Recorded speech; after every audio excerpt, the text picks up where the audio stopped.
RCF.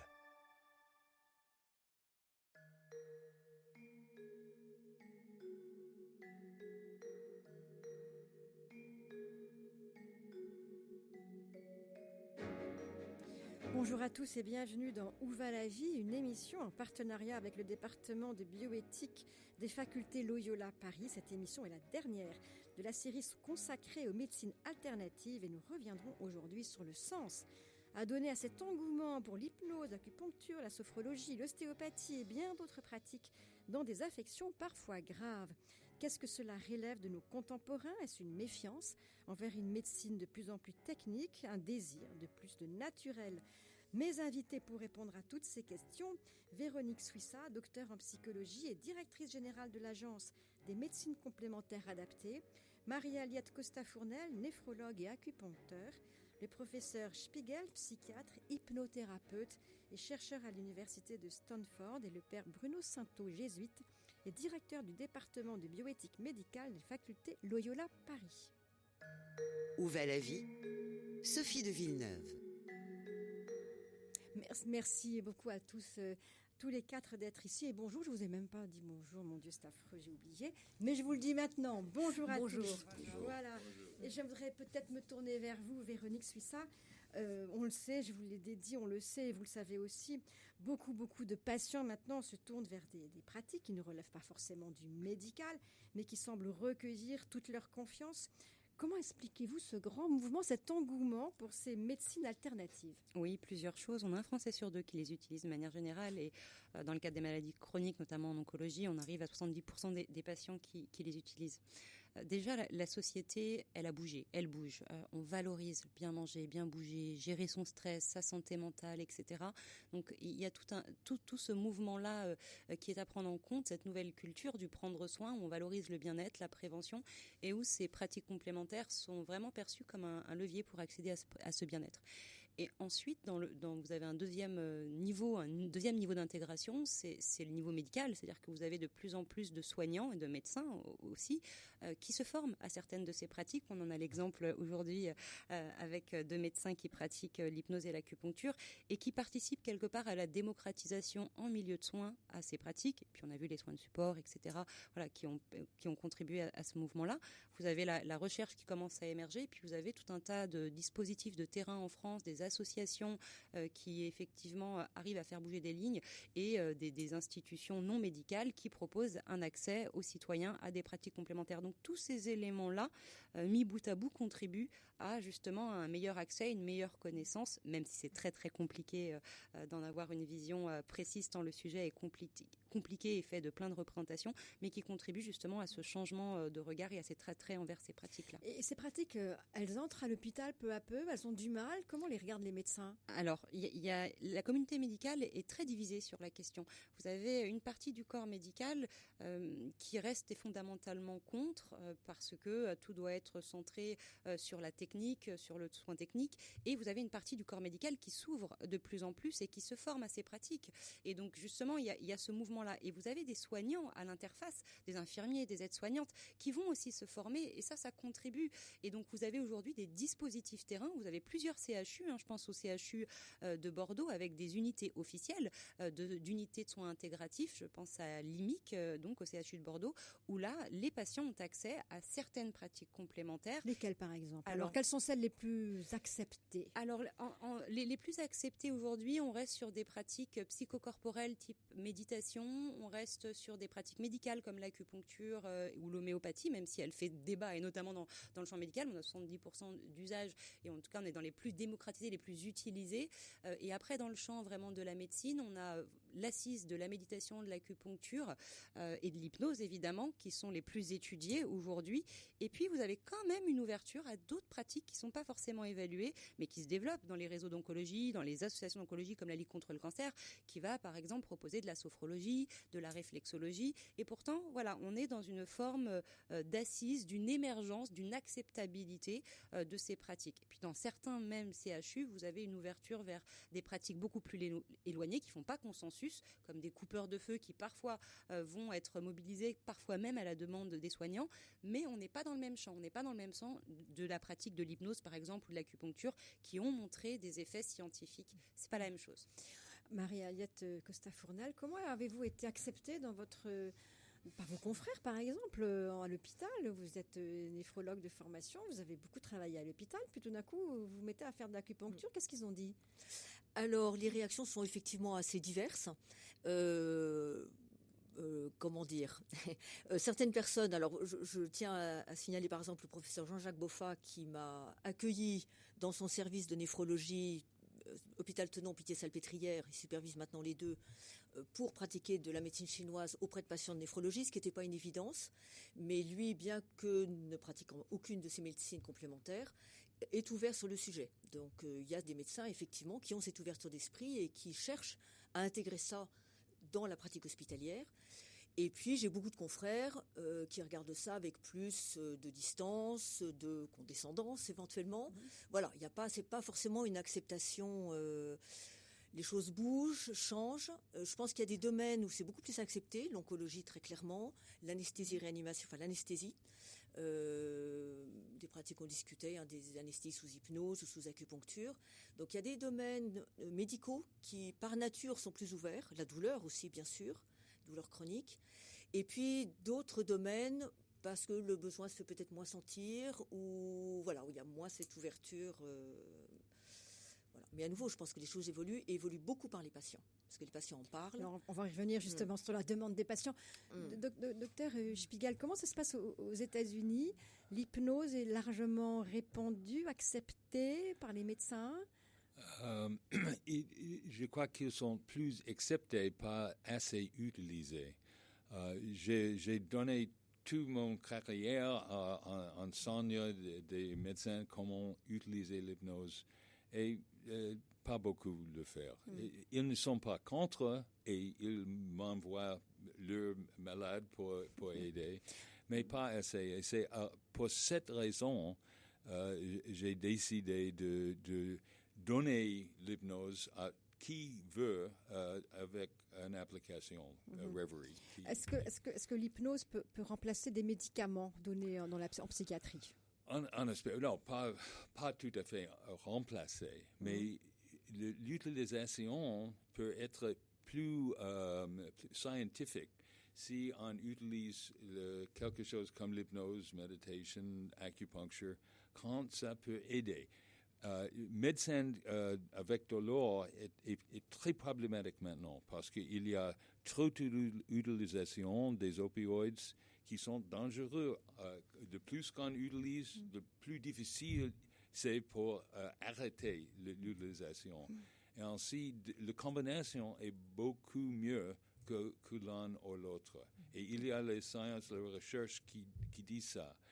Et ainsi, c'est très important pour les malades d'avoir le sens de contrôle en aspect de leur maladie. J'ai travaillé pour plusieurs ans avec les personnes avec cancer métastatique et ils connaissent bien qu'il y a un grand problème, leur vie être un peu plus courte, beaucoup plus courte pour quelqu'un, mais ils peuvent vivre mieux avec contrôle de leur anxiété, de le contrôle de leur douleur. C'est pas l'un ou l'autre, c'est les deux. Et on espère qu'on peut faire une coopération comme Véronique et essayer de le faire et comme vous essayez de faire aussi. Est-ce qu'en France, Véronique Suissa, est-ce que dans les hôpitaux, est-ce que les opérations sous hypnose, par exemple, sont de plus en plus répandues ou pas encore? Alors, de plus en plus répandues, non, mais ça émerge. Et ça, c'est quand même une grande différence. Mais pour rebondir justement sur ce que disait le professeur Spiegel, et je trouve qu'il y a un point qui est très, très important, c'est qu'on a tendance à confondre médecine et santé. C'est pas la même chose. La médecine, effectivement, derrière, ce sont les médecins, les représentants de la médecine qui ont des compétences particulières, dites médicales. La santé, évidemment qu'elle intéresse les médecins, c'est leur cœur de travail, mais elle intéresse déjà tout citoyen. Et donc, qui dit tout citoyen? Donc, toute personne qui n'est pas qu'un être physique, psychique, social, et donc a fait de valeurs, de croyances, de représentations, et donc d'usage. Et on en arrive justement à ce type de recours. Et je crois que l'une des erreurs que l'on fait actuellement dans les centres de soins, c'est qu'on oppose technicité médicale et relationnelle, soin et prendre soin, centré sur la maladie, centré sur la personne, comme si finalement on aurait des pratiques complémentaires qui seraient humanisantes parce qu'on prend le temps, parce qu'on prend l'écoute, et comme si on aurait des méchants médecins qui ne prennent plus ce temps. Non, je crois que les choses doivent bouger et qu'il y a une prise de conscience, et ça a été dit la semaine dernière par Monsieur De Santos, que justement les médecins réfléchissaient à cette humanisation des soins, comment finalement peut-être quelque chose avait été perdu dans les centres de soins et les établissements hospitaliers. On connaît justement la crise qu'il y a actuellement. Et je crois qu'aujourd'hui, l'enjeu, c'est de justement réunifier et de mettre chacun à sa place. Les médecins doivent être plus dans l'écoute. Faut-il encore qu'ils en aient le temps, et c'est une autre problématique. Mais en tout cas, cette notion d'intérêt pour la personne n'est pas uniquement pour la maladie. Et des praticiens qui seraient dans le bien-être doivent aussi monter en expertise sur le champ de la fragilité humaine. Et là, j'insiste là-dessus. Si on prend l'exemple du vieillissement, en EHPAD, dans les PASA, vont par exemple intervenir des sophrologues pour le bien-être ou des art-thérapeutes. C'est très bien. Sauf que s'ils ne savent pas ce que c'est des troubles cognitifs, qu'ils ne savent pas accueillir la fragilité humaine et qu'ils se retrouvent face à des personnes âgées qui se mettent à hurler et à crier, ça devient compliqué. Donc on n'en fait pas des soignants. Mais l'enjeu, c'est aussi de les monter en expertise sur les personnes qu'ils accompagnent pour leur bien-être. Vous plaidez donc pour des formations plus pointues ? Ah oui, pour des formations plus pointues et surtout plus homogènes. Aujourd'hui, la problématique qu'on a, quand bien même sur des diplômes réglementaires et universitaires pour une même pratique, c'est qu'elles ne sont pas de même nature, de même contenu, du même nombre d'heures, etc. Donc on a des formations hétérogènes. Et à côté de ça, on a des formations en un week-end qui ne sont pas interdites. Et donc aujourd'hui, tout le monde peut pratiquer absolument tout et n'importe quoi parce qu'on a un manque de cadre et que les choses ne sont ni clairement autorisées, ni clairement interdites. Et pourtant, comme le rappelait le docteur Marie-Aliette Costa-Fournal, il y a une demande des patients de plus en plus grande, c'est ça ? Qu'est-ce qui fait que tout d'un coup, les patients ils délaissent peut-être une médecine plus conventionnelle et qui préfèrent se tourner justement vers... Ils ne la délaissent pas, ça reste marginal et plus rare. Maintenant, effectivement, ça arrive. Moi, j'avais mené ma thèse de doctorat sur des patients atteints de cancer qui utilisaient ces pratiques ou non de façon complémentaire ou justement alternative. Et c'est très intéressant ce qui en est ressorti. Alors, c'est très loin, c'était en 2017, mais schématiquement, c'était de dire que les patients, en fait, de s'apercevoir que les patients qui utilisaient ces pratiques complémentaires avaient effectivement une forme de méfiance à l'égard de la médecine. Ça ne veut pas dire qu'ils les abandonnaient, puisque sur une certaine partie des utilisateurs, ils les utilisaient en complément. Et en revanche, on voyait que des personnes qui ne les utilisaient pas faisaient effectivement une pleine confiance en la médecine. Et ne confondons pas l'alternativité qui fait qu'à un moment donné, il y a des croyances qui fait que il y a un abandon de traitement ou un arrêt de traitement, ce qui n'est pas tout à fait pareil, et des patients qui sont en complémentarité, qui va parfois aussi augmenter l'observance à des traitements curatifs, parce que peu importe si c'est l'effet placebo, peu importe si ce sont des croyances, mais avec le sentiment de je gère mieux mes nausées, je gère mieux les vomissements grâce à l'acupuncture, je gère mieux la douleur grâce effectivement à l'hypnose. Et donc plus d'observance à des traitements médicaux officiels vitaux et absolument nécessaires par l'utilisation de pratiques complémentaires. Bruno Sainteau, qu'est-ce que ça nous dit de la médecine d'aujourd'hui ? Donc je pense que le diagnostic et les remèdes ont déjà été bien évoqués par Véronique Suissa. Donc cette demande d'humanité, le fait de ne pas mettre la technique d'un côté et la relation d'un autre côté. Donc c'est pour ça que c'est un plaidoyer pour une médecine intégrative ou systémique ou holistique, comme vous voulez, ou en tout cas qui nécessite un véritable partenariat dans le soin. Qu'on ne s'oppose pas, mais un partenariat avec des compétences validées, avec, on pourrait dire, une exigence de scientificité. Voilà, ça me paraît extrêmement important. Avec, je pense aujourd'hui aussi, la prise en compte des cultures différentes. Je crois qu'aussi que les choses ont bougé quand des cultures différentes sont venues. Moi, je me suis pas mal intéressé à l'ethnopsychiatrie de Georges Devereux, dans l'ethnopsychiatrie, parce que des gens vivent, en fait, souffrent ou sont en souffrance parce qu'ils sont dans une autre culture qui n'a pas les mêmes repères, les mêmes significations, les mêmes valeurs, le même cadre. Et donc, en fait, la prise en compte des cultures elle nous bouleverse. Parce qu'il y a des gens qui croient en des choses un peu bizarres. Voilà. Mais nous bouleverse. Comment faire avec ça ? Comment intégrer tout ça dans le soin ? Voilà. Je crois que c'est un élément important. Je crois que la prise en compte aussi de la question écologique était importante. Et peut-être le dénigrement chez certains, une minorité de la technique vient aussi de là. Regardez ce que vous avez fait avec la technique. Voilà. Regardez, vous n'arrivez pas à soigner les gens. Donc la prise en compte de l'écologie plaide pour quelque chose de beaucoup plus intégratif. Bon, je crois que c'est important, peut-être plus proche des éléments de la nature. Donc ça nous dit des choses sur notre condition corporelle. On n'est peut-être pas fait pour vivre dans le béton tout le temps. Voilà, on a besoin d'espace verts. Voilà. Et puis je pourrais dire aussi, peut-être la méfiance vient aussi, et on n'en a pas trop parlé, vient d'un surcroît aussi de croyances en l'irrationnel et des superstitions.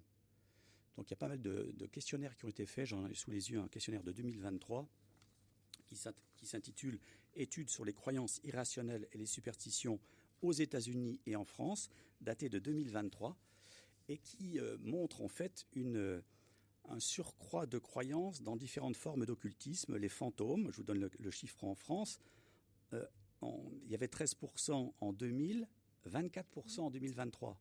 Ça, c'est la France. Aux USA, en 2031 et en 2023, 46%. Oui, etc. Les démons, les tables tournantes, les sorcières, etc. Ça veut dire quoi, ça? On peut dire, là, du coup, ça faisait allusion à ce que nous avions évoqué autour de le retour du monde magique, point d'interrogation. Hein, voilà. Je crois qu'il faut faire avec ce qu'il y a dans l'homme de croyance au magique. Alors moi, je suis quand même pour développer au maximum la raison, la critique. N'oublions pas que la médecine hippocratique s'est développée sur le fond de la critique des pratiques des charlatans. La maladie sacrée pour Hippocrate, pour les contemporains d'Hippocrate, la maladie sacrée, c'était l'épilepsie. Et l'épilepsie était identifiée au temps d'Hippocrate comme une maladie sacrée qui venait des divinités. Qu'est-ce qu'a fait Hippocrate? Il a dit, mais écoutez, cette maladie a des causes. Analysons des causes analysables. Voilà. Donc de la rationalité. Donc il y a quelque chose, il y a un vieux fond magique peut-être qui est en train de renaître.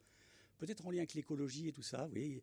Et je pense que c'est un facteur aussi de méfiance. Alors voilà, je pense que c'est un facteur de méfiance qui serait à prendre en compte dans les réactions du corps médical qui exige un niveau de compétence, de scientificité. Ils se disent, ouh là là, qu'est-ce qui est en train d'arriver? Méfions-nous. Hein.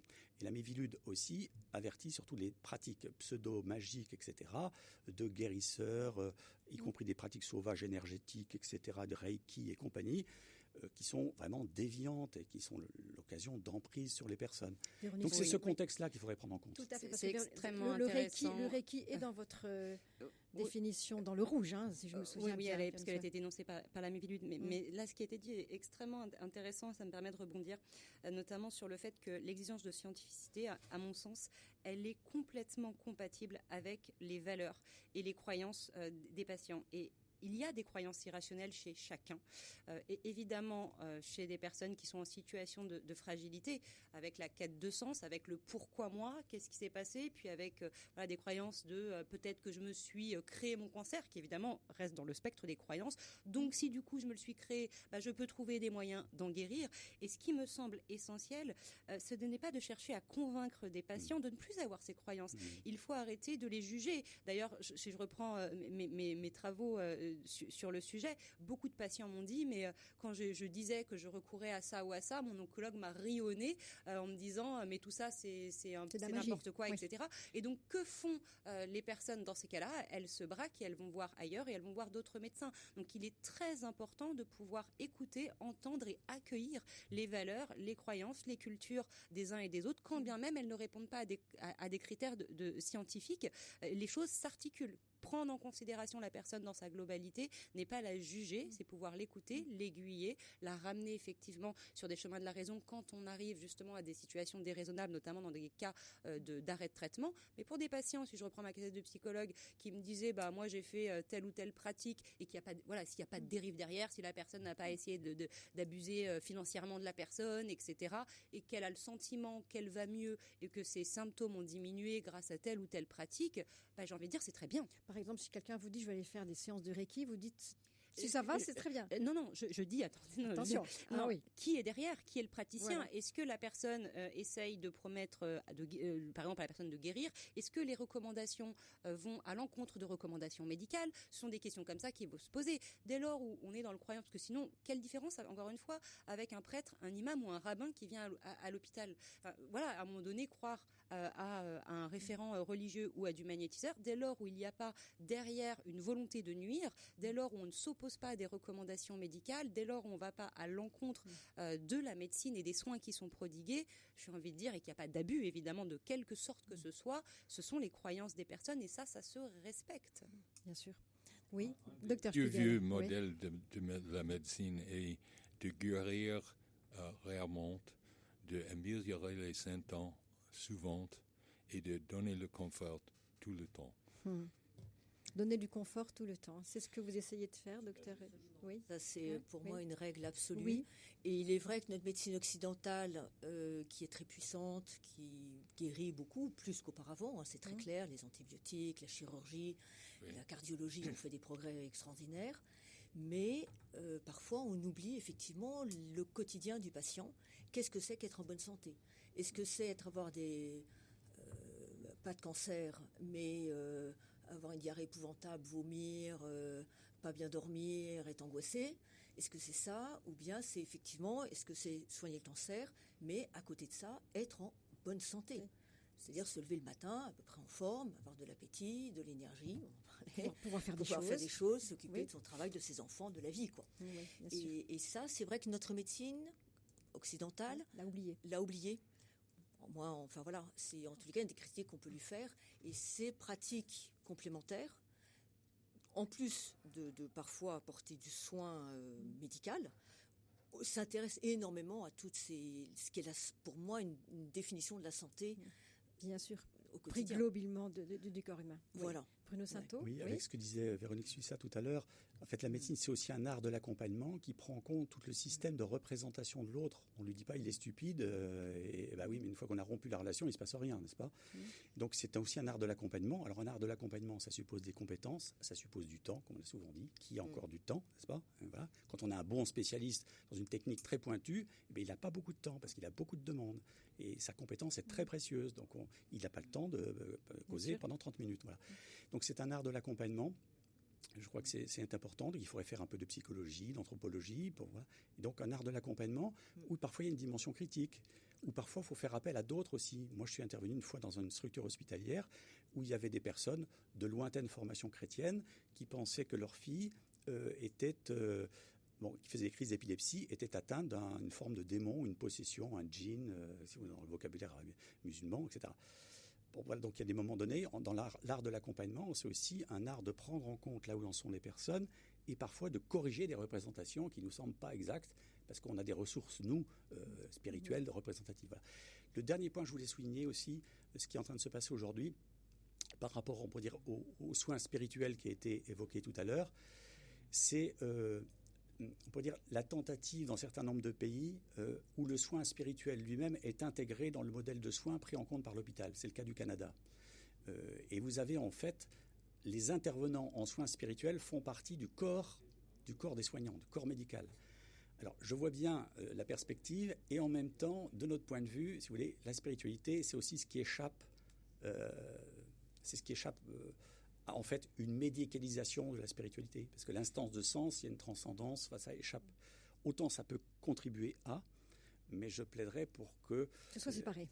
Non, surtout pas séparé, parce que j'ai plaidé pour un modèle de partenariat, donc pas séparé, mais qu'il n'y ait pas une récupération au nom du bien-être, où en fait, finalement, une spiritualité, sa forme de validation, ce ne serait que en quoi elle contribue au bien-être ou pas.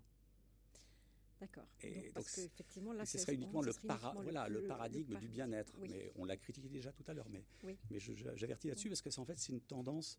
On veut bien toutes les croyances, les spiritualités, mais dans la mesure où ça apporte du bien-être, quoi, si vous voulez. Du bien-être. Et ça fait son petit effet de bien-être. Pour Véronique Suissa. Alors, j'aime beaucoup le terme de l'art de l'accompagnement. Effectivement, c'est un enjeu.